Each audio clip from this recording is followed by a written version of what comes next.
আপনারা কি কখনো ভেবে দেখেছেন কোনো মানুষ নিজের স্ত্রীকে খুন করার জন্য একটা বিষধর জ্যান্ত গোখরো সাপকে মার্ডার ওয়েপন হিসেবে ব্যবহার করতে পারেন?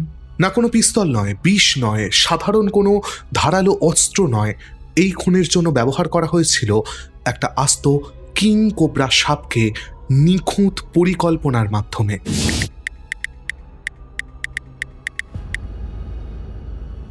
নমস্কার, আমি অর্ণব। আপনারা শুনছেন অপরাধ সূত্র। এখানে আমরা গল্প শোনাই না কোনো বইয়ের পাতা থেকে নয়, বরঞ্চ সরাসরি পুলিশের খাতা থেকে। আমাদের কমেন্ট সেকশনে কদিন আগে একজন ভদ্রলোক কমেন্ট করেছিলেন যে আমরা যে সমস্ত ইউনিক কেসগুলো শোনাই সেগুলো সবই কেরালার কেন? কেরালায় কি ক্রাইম রেট এত হাই? না, আপনার কথার জবাব দিতে গিয়ে আমাকে বলতে হবে যে না, কেরালার ক্রাইম রেট আমাদের অন্যান্য স্টেটগুলোর তুলনায় অনেক কম এবং সেখানে চার্জশিটিংয়ের পরিমাণও অনেক বেশি। কিন্তু তা সত্ত্বেও আমরা যখনই কোনো ইউনিক ইনসিডেন্ট খুঁজতে গেছি আপনাদের শোনাবার জন্য, তখনই কোনো না কোনোভাবে কেরল জড়িয়ে পড়েছে সেখানে।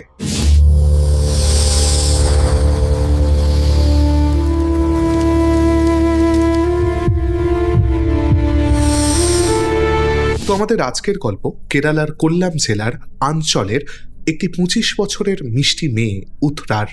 উত্তরার জন্ম হয়েছিল একটা সচ্ছল সম্ভ্রান্ত পরিবারে। পরিবারের নয়নের মণি ছিল সে, কিন্তু ছোট থেকেই সে ছিল ডিফারেন্টলি অ্যাবেলড, মানে মানসিকভাবে সে বিশেষ চাহিদা সম্পন্ন ছিল। তার সম্পূর্ণ মানসিক বিকাশ হয়নি। উত্তরার বাবা বিজয়া সেনান ছিল কেরালার একজন বড় বিজনেসম্যান এবং তার মা মণি ভেকলাই ছিলেন একজন হোমমেকার।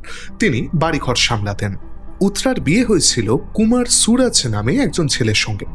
এই ছেলেটি কেরালারই একটি বেসরকারি ব্যাংকে ছোট পোস্টে চাকরি করত।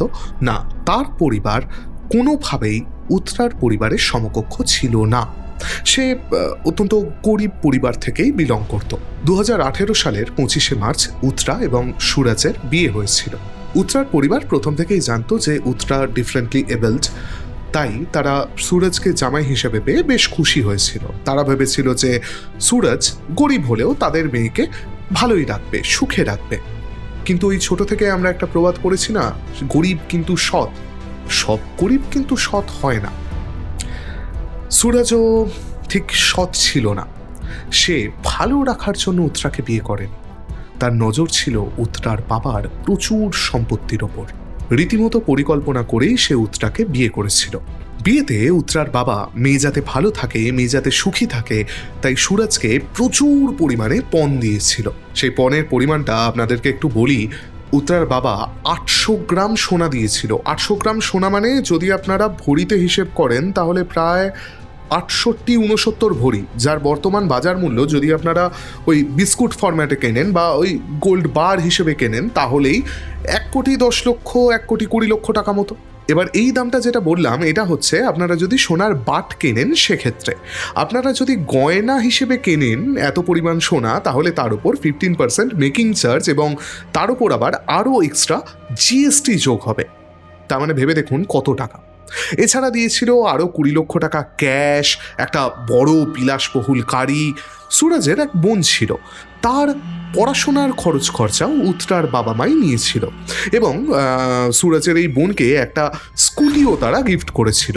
এছাড়া প্রায় প্রতি মাসেই সুরজ কোনো না কোনো একটা ভাবে ঘাপলা করে উত্তরার বাবার কাছ থেকে প্রচুর পরিমাণে ক্যাশ টাকা আদায় করে নিয়ে আসতো। বিয়ের কিছুদিন পরেই সুরজ এবং উত্তরার একটি ফুটফুটে ছোট্ট শিশু সন্তান হয়। এই বাচ্চাটি হওয়ার পরেই, এই পুত্র সন্তানটি হওয়ার পরেই নিজের স্ত্রীর প্রতি সুরজের আরও অনীহা বেড়ে যায়। যখন উত্তরা মারা গেছিল তখন এই বাচ্চাটার বয়স ছিল মাত্র 1 বছর। তাহলেই ভেবে দেখুন। যাই হোক, সুরজ চাইছিল যে আরও একজন ধনী মেয়েকে বিয়ে করতে এবং আরও বেশি পরিমাণে যৌতুক পেতে। কিন্তু যদি উত্তরাকে ডিভোর্স সে দেয় তাহলে তো উত্তরার বাবা তাকে যে সোনা, যে গাড়ি, যে ক্যাশ টাকা দিয়েছিল সেগুলো সব ফিরিয়ে দিতে হবে। সেগুলো ফিরিয়ে দিতে তো সে চাইতো না। তাই সে এমন পরিকল্পনা করতে থাকে যাতে উত্তরাও তার জীবন থেকে চলে যাবে, অথচ এই টাকা পয়সাও তাকে ফেরত দিতে হবে না। অর্থাৎ সাপও মরবে কিন্তু লাঠিও ভাঙবে না। সুরজ উত্তরাকে খুন করার জন্য এমন একটা প্ল্যান করা শুরু করলো যাতে উত্তরার মৃত্যুটাকে সে একটা স্বাভাবিক দুর্ঘটনা হিসেবে দেখাতে পারে। আপনাদেরকে এখানে আমি একটা এক্সট্রা ইনফো দিই। আমাদের দেশ ভারতবর্ষে প্রতি বছর গড়ে প্রায় 50,000 মানুষ মারা যায় সাপের কামড়ে। আপনারা ইন্টারনেট সার্চ করলেই দেখতে পাবেন। এবার উত্তরাও যদি সাপের কামড়ে মারা যায় তাহলে তো কেউ সন্দেহ করবে না যে তাকে খুন করা হয়েছে। 2019 সালের অক্টোবর মাস থেকে ইন্টারনেটে এবং ইউটিউবে সুরজ বিষধর সাপ নিয়ে রিসার্চ শুরু করে। পুলিশ পরবর্তীকালে তার সার্চ হিস্ট্রি ঘেঁটে দেখতে পেয়েছিল সেখানে সে সার্চ করেছে ভারতবর্ষের সবথেকে বিষধর সাপ কোনগুলো, এই সাপগুলোকে কোথায় পাওয়া যায়, এই সাপের কামড়ে মানুষ কতক্ষণে মারা যায়, এই সাপগুলোকে কিভাবে রাগিয়ে তুলতে হয় এবং মানুষকে কামড়াতে কিভাবে বাধ্য করতে হয়। এছাড়া সুরজের সার্চ হিস্ট্রিতে আর একটা জিনিস পুলিশ দেখতে পেয়েছিল, সে আশেপাশের সাপুড়েদের ফোন নাম্বার সার্চ করত। এই সার্চ করতে করতেই সুরজের সঙ্গে আলাপ হয়েছিল সুরেশ কুমার নামে একজন সাপুড়ের, মানে আজকের দিনে যাদেরকে আমরা স্নেক এক্সপার্ট বলি। এই সুরেশকে গিয়ে সুরজ বলে যে তার বাড়িতে প্রচণ্ড ইঁদুর এবং ছোটোখাটো সাপের উৎপাত, তাদেরকে কাউন্টার করার জন্য তার একটা বড় বিষধর সাপ প্রয়োজন। এই গল্প দিয়ে এবং 10,000 টাকার বিনিময়ে সে সুরেশের কাছ থেকে একটা বড় চন্দ্রবোরা সাপ বা যাকে ইংরেজিতে রাসেল ভাইপার বলে সেই সাপ কিনে বাড়িতে নিয়ে আসে। সুরজের পরিকল্পনা অনুযায়ী তার প্রথম মিশন শুরু হয়েছিল 2020 সালের শুরুর দিকে। সুরেশকে ওই তার বাড়ির ইঁদুর এবং ছোটোখাটো সাপের গল্প দিয়ে সে 10,000 টাকার বিনিময়ে তার থেকে একটা রাসেল ভাইপার বা যাকে আমরা বাংলায় বলি চন্দ্রবোরা সাপ একটা প্লাস্টিকের জারে করে সে কিনে নিয়ে বাড়িতে আসে। 29 ফেব্রুয়ারি সুরজ সাপটাকে সিঁড়ির একটা ধাপে লুকিয়ে রাখে। তারপর নিজের স্ত্রীকে বলে যে নিচে থেকে আমার ফোনটা এনে দাও। সে ভেবেছিল যে উত্তরা যখন সিঁড়ি দিয়ে নেমে তার ফোনটা নিয়ে ওপরে আসবে তখনই সাপটা তাকে কামড়াবে, কিন্তু উত্তরার ভাগ্য ভালো ছিল। সিঁড়ি দিয়ে উঠবার সময় সাপটা তাকে কামড়াবার আগেই সাপটাকে উত্তরা দেখতে পেয়ে যায়। সে চিৎকার করতে থাকে এবং বাড়ির সবাইকে সে ডাকে। সুরজ তখন চালাকি করে উত্তরাটাকে সাড়া দিয়ে সেই সিঁড়ির কাছে যায় এবং সাপটাকে ধরে সরিয়ে ফেলার ভঙ্গিতে সেটাকে আবার সেই প্লাস্টিকের চারে এনে লুকিয়ে রাখে। প্রথমবার ব্যর্থ হলেও সুরজ কিন্তু দমে যায়নি। এই ঘটনার মাত্র 2-3 দিন পরেই অর্থাৎ 2রা মার্চ সুরজ নিজের স্ত্রী উত্তরাকে এক বাটি পায়েস খেতে দেয়। সেই পায়েসে সে মিশিয়ে দিয়েছিল কড়া ডোজের ঘুমের ওষুধ। এই পায়েসটা খাওয়ার পরেই উত্তরা অচেতন হয়ে গভীর ঘুমে ঢলে পড়ে। সেই অবস্থায় সেই প্লাস্টিকের জার এবং সাপটা সুরজ নিয়ে এসে উত্তরার পায়ের ওপর ছেড়ে দেয় এবং তাকে বাধ্য করে উত্তরাকে কামড়াতে। এই বাধ্য করার গল্পটা আমরা একটু পরে বলছি আপনাদেরকে। উত্তরা তীব্র যন্ত্রণায় চিৎকার করতে যায়, কিন্তু ততক্ষণে ওই ঘুমের ওষুধের প্রভাবে বা ড্রাগের প্রভাবে তার গলা পর্যন্ত অবশ হয়ে গিয়েছিল, সে চিৎকার করতে পারেনি। এরপর সুরজ সারা রাত জেগে নিজের স্ত্রীকে লক্ষ্য রাখতে থাকে। তার পরিকল্পনা ছিল যে বিষটা আস্তে আস্তে ছড়িয়ে পড়বে এবং তার স্ত্রী মারা যাবে। যদি তখনই হসপিটালে নিয়ে যাওয়া হয় তাহলে তো উত্তরা বেঁচেও যেতে পারে। পরের দিন সকালে সে সবাইকে বলে তার স্ত্রীকে সাপে কামড়েছে। সে উত্তরাকে নিয়ে হসপিটাল যায়, কিন্তু মজার ব্যাপারটা কোথায় জানেন? এবারেও উত্তরা বেঁচে যায়। যদিও এই বেঁচে থাকার জন্য কেরালা তিরুভাল্লার একটা হসপিটালে 51 দিন আইসিইউতে তাকে মৃত্যুর সাথে যুদ্ধ করতে হয়েছিল।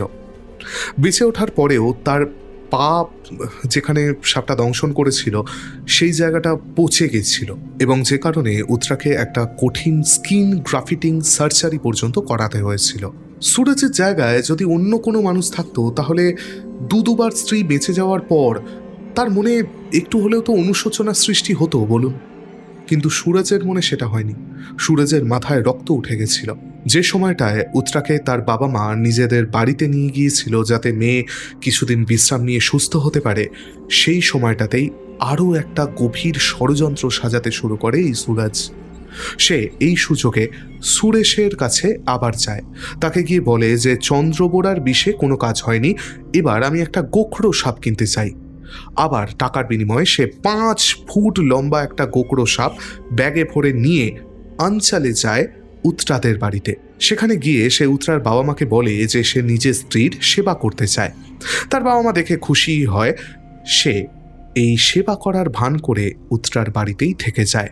6 মে 2020 উত্তরা, সুরজ এবং তাদের 1 বছরের ছোট্ট শিশু সন্তান একই বিছানায় শুয়ে ঘুমোচ্ছিলেন।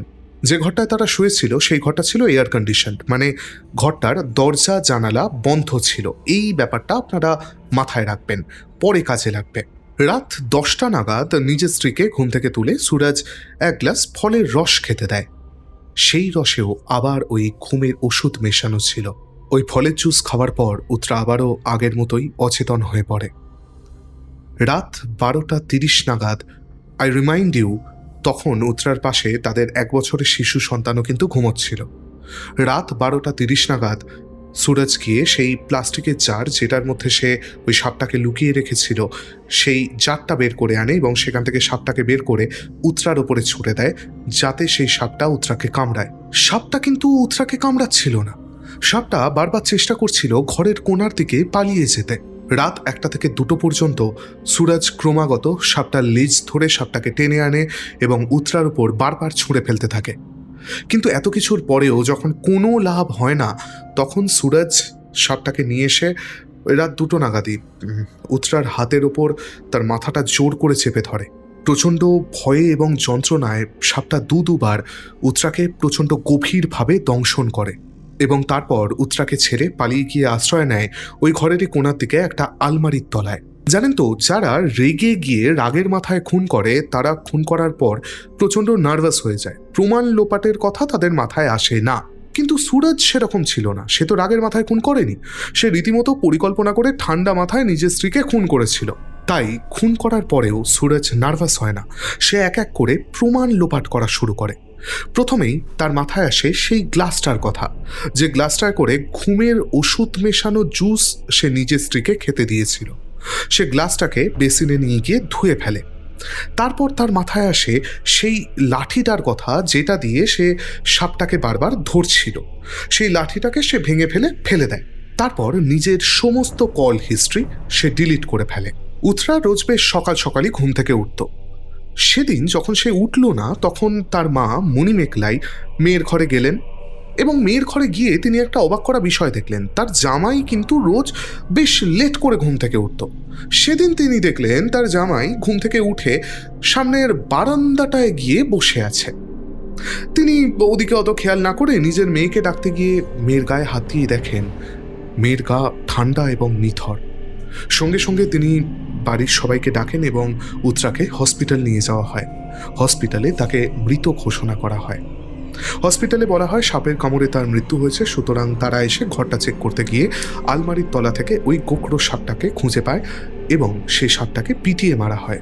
শুরুতে এলাকার মানুষ এবং আত্মীয় স্বজন ভাবল উত্তরাকে কোনো একটা অভিশাপ তাড়া করে বেড়াচ্ছিল, নইলে পরপর 2বার তাকে সাপে কামড়াবে, তার আগে সে একবার সাপ দেখবে। এটা তো কেরালাতে একটা অভিশাপের কথা প্রচণ্ডভাবে প্রচলিত রয়েছে, সর্পকোপম। সাপের যখন কারোর ওপর রাগ হয় এবং কারোর ওপর দৃষ্টি পড়ে। উত্তরার বাবা কিন্তু এসব অযৌক্তিক কথাবার্তায় বিশ্বাস করতেন না। তাঁর মনে সন্দেহ হয়। তিনি পুলিশের কাছে গিয়ে ডায়েরি করেন। তিনি পুলিশকে বলেন যে ঘরে তার মেয়ে জামাই ঘুমোচ্ছিল সেই ঘরটা এসি রুম। আমি বলেছিলাম মনে রাখতে, সেই ঘরে জানলা দরজা বন্ধ। সেই ঘরে হ্যাঁ ভেন্টিলেটর আছে, কিন্তু সেটা প্রায় মাটি থেকে 150 সেন্টিমিটার উপরে। এবার অত ওপর দিয়ে একটা সাপ ঘরে ঢুকলো এবং তারপর সে বিছানায় উঠে তার মেয়েকে কামড়ালো, এইটা তো প্রায় অসম্ভব। তিনি যথেষ্ট প্রভাবশালী ব্যক্তিত্ব ছিলেন। তাঁর অভিযোগের ভিত্তিতে পুলিশ এই ঘটনার তদন্ত শুরু করে। তদন্তে পুলিশের খটকা লাগলো 3টে কারণে।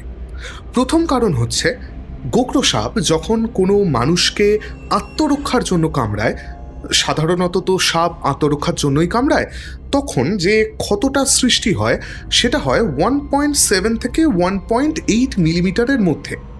কিন্তু উত্তরার হাতে যে ক্ষতটা দেখা যাচ্ছে সেই ক্ষতটা 2.5 থেকে 2.6 মিলিমিটার। এর থেকে পুলিশের সন্দেহ হয় নিশ্চয়ই কেউ উত্তরার চামড়ার ওপর সাপের মাথাটা চেপে ধরেছিল, যে কারণে এত গভীর স্নেক বাইট হয়েছে। এবার দেখুন, পুলিশ যদি মন থেকে চায় তাহলে কি করতে পারে। পুলিশ একটা মানুষের সমান ওজনের ডামি বা পুতুল তৈরি করে। সেই পুতুলটিকে এনে সেই সেম বিছানায় শোয়ানো হয় এবং পুলিশ আরেকটি গোখরো সাপ জোগাড় করে আনে। সেই গোখরো সাপটিকে তারা বারবার ছুঁড়ে দিতে থাকে পুতুলটির ওপর। গোখরো সাপটা কিন্তু আবারও ওই পুতুলটিকে দংশন করে না। গোখরো সাপটি বারবার পালিয়ে ওই ঘরের কোণের দিকেই যাচ্ছিল। পুলিশ তারপর ওই সাপটাকে এনেই ওই ডামির হাতের ওপর তার মাথাটা চেপে ধরে। এর ফলে সাপটা দংশন করে এবং সর্প দংশনের ফলে উথরার হাতের মতোই সেম গভীরতার ক্ষত তৈরি হয়। এটাই প্রমাণ করে যে উথরাকে আসলে সাপের কামড়টা ইনডিউসড স্নেক বাইট। এবার আসি দ্বিতীয় খটকায়। ছিমছাম সাজানো গোছানো একটা ঘরে একটা প্লাস্টিকের জার পড়ে রয়েছে। এই জিনিসটা পুলিশের খুব অড লেগেছিল। তারা উত্তরার বাবা মাকে জিজ্ঞেস করে এই জারটার ব্যাপারে। তারা জানায় যে এই জারটা তাদের বাড়ির অংশ নয়, এই জারটা উত্তরার স্বামী সুরজ নিজের সাথে করে নিয়ে এসেছিল। পুলিশ তখন যে সাপটাকে মেরেছিল, পিটিয়ে মেরেছিল ওই আত্মীয় স্বজন এবং উত্তরার পরিবার, সেই সাপটাকে নিয়ে এসে তার নেক্রপসি করে এবং ওই জারের ভিতর থেকে তারা বের করে আনে সাপের খোলসের টুকরো এবং সাপের লালা। ল্যাবে টেস্ট করে দেখা যায় যে এই দুটো ডিএনএ সম্পূর্ণভাবে ম্যাচ করছে। এবার আসে তৃতীয় খটকা। মানে এই প্রমাণটা পাওয়ার পর পুলিশের সন্দেহ গেছিল সুরজের ওপর। সুরজের কল হিস্ট্রি সে যতই ফোন থেকে ডিলিট করুক, টেলিকম কোম্পানির কাছে তো তার কল হিস্ট্রিটা আছে। সেখান থেকে পুলিশ যখন কল হিস্ট্রিটা নিয়ে আসে, তারা দেখে যে এখানে প্রচুর সাপুড়েদের ফোন নাম্বার রয়েছে। সেখান থেকেই পুলিশ সন্ধান পায় ওই সাপুড়ে সুরেশ কুমারের সাথে তারা যোগাযোগ করে এবং সুরেশ কুমার তাদেরকে সবটা সত্যি বলে। সে রাজ সাক্ষী হতেও রাজি হয়ে যায়। সুরজের গ্রেপ্তারের পরেও উত্তরার স্ত্রীধন বারবার চেয়েও ফেরত পায় না উত্তরার বাবা মা। তারা তখন পুলিশকে জানায়। ততদিনে সুরজের বাবা মা এবং বোন সূর্যাকেও পুলিশ গ্রেপ্তার করেছিল পণ নেওয়া এবং মানসিকভাবে ওই মেয়েটার ওপর অত্যাচার করার কারণে। পুলিশে জেরার সামনে তারা সেসব দিয়ে বলতে বাধ্য হয় সেই সব গয়নাগাটি তারা কোথায় রেখেছে। ওই যে বলে না, গাছগুনে ফল হয়। সুরজের বাবা মাও অত্যন্ত লোভী প্রকৃতির ছিল। আপনারা ভেবে দেখুন, একটা মেয়ে মারা গেছে, তাদের ছেলের এগেনস্টে তদন্ত চলছে, সেই অবস্থাতেও তারা তাদের বাড়ির সামনে একটা রাবার গাছ ছিল, ওই গয়না ক্যাশ সমস্ত কিছু একটা কাপড়ে মুড়ে সেই রাবার গাছের তলায় তারা পুঁতে রেখেছিল। প্রায় 1 বছরেরও বেশি সময় ধরে এই মামলা ট্রায়াল চলেছিল এবং এই মামলা গোটা ভারতের তখনকার দিনে সেনসেশন হয়েছিল। আমরাও খবরের কাগজে এই মামলার ব্যাপারে পড়েছি। অবাক করা বিষয়, সুরজ কিন্তু আদালতে নিজেকে নির্দোষ বলে দাবি করেছিল, কিন্তু বিজ্ঞানের অকাট্য যুক্তি তার মিথ্যের দেওয়ালগুলিকে এক এক করে বিধ্বস্ত করেছিল। সরকারি প্রসিকিউটর এই কেসটাকে রেয়ারেস্ট অফ রেয়ার কেস হিসেবে উল্লেখ করে সুরজের ফাঁসির দাবি করেন, কিন্তু এর আগে সুরজের কোনো ক্রিমিনাল হিস্ট্রি না থাকায় কোর্ট তাকে ফাঁসি দেয়নি।